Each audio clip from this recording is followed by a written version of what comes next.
I'm here today with some confessions. I wanted to come on today and talk to you about three of the biggest mistakes I made when I was first running my business. I'm kind of embarrassed by some of them, and I don't think I've ever actually just kind of come on and put them all on the table for you before. Somebody actually say to me, well, how would you know, your business has been running smoothly? And that's so not true. That's not what happened. That's not how we started. It's a never ending learning experience. So I feel like these are my first three biggest mistakes, but I've made thousands since.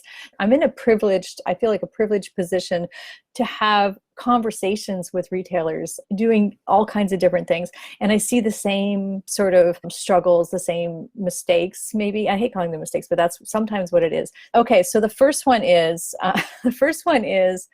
no strategic planning. First of all, I am going to back up and tell you that I didn't even really know what strategic planning was. And I am not new to business. I wasn't new. I'm not going to act like I didn't know business. I didn't open my store without my eyes open. Most of us didn't open our stores without our eyes open. We didn't go in this la la land and just open stores. We thought it through. So there's some planning in place.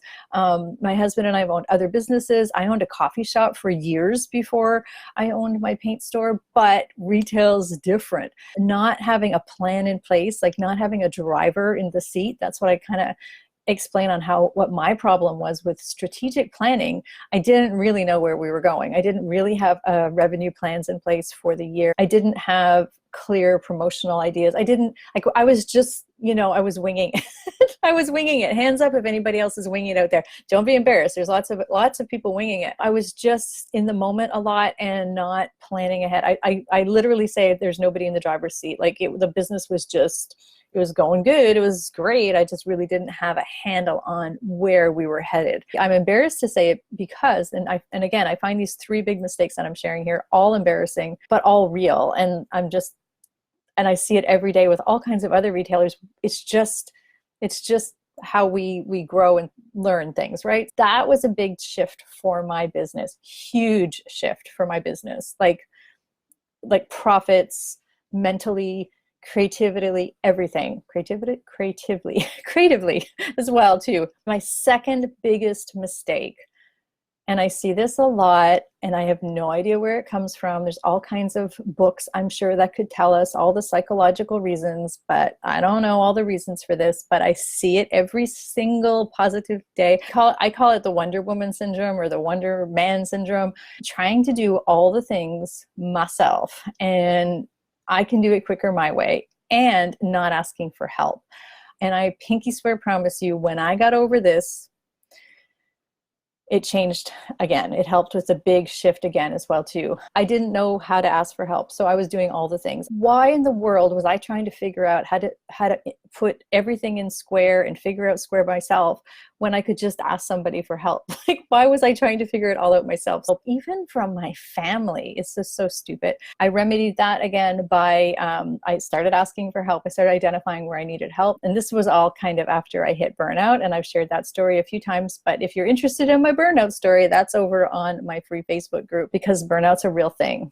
And it's not just being tired, it's a real thing. It's a real yucky thing for business owners. And a lot of this I was trying to avoid when I started asking for help, asking for coaching, looking for coaching, actively seeking information that was going to help me grow my business. Seems kind of simple now, right? But that was when things started shifting. For our financials all started taking place, everything started ship-shaping, and we were driving the strategic plan went into place. All of these things the dominoes started to fall properly for me. In hindsight, when I look back, every single thing changed in my life when I hired my first coach. Everything. I'm not exaggerating. The third big thing was avoiding a lot of things. And this one is embarrassing to me because I'm not an avoider of work, hard work. We wouldn't be where we are right now if we were avoiding work. That's not what I mean by that. I was avoiding things that I didn't want to do. I avoided Facebook Lives for a long time, which is ironic because I ended up being on a stage for Facebook because early adapter with Facebook Lives, but I avoided it for a long time, even though I knew it was a good thing for my business.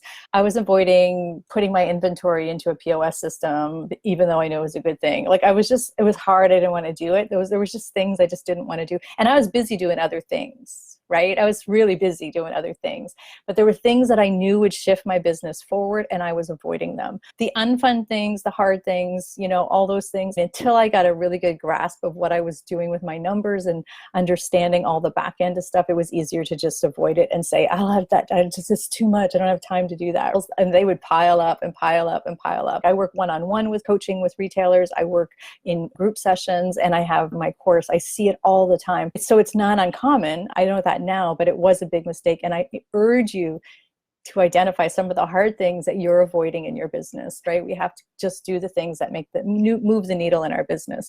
Having a handle on my financials, I needed to get my crap together and do that hard, stupid thing that I didn't want to do. I would love to know, if you're willing, what is something that you're struggling? What is a mistake that you've made in the past with your business? I would love for you to share with some other retailers, because I guarantee you, I'm probably not the only one that struggled with no planning, struggled with a Wonder Woman syndrome and not asking for help and avoiding hard things. Those are I just see them all the time. Share some of your lessons learned as a retailer. It's always helpful to other people.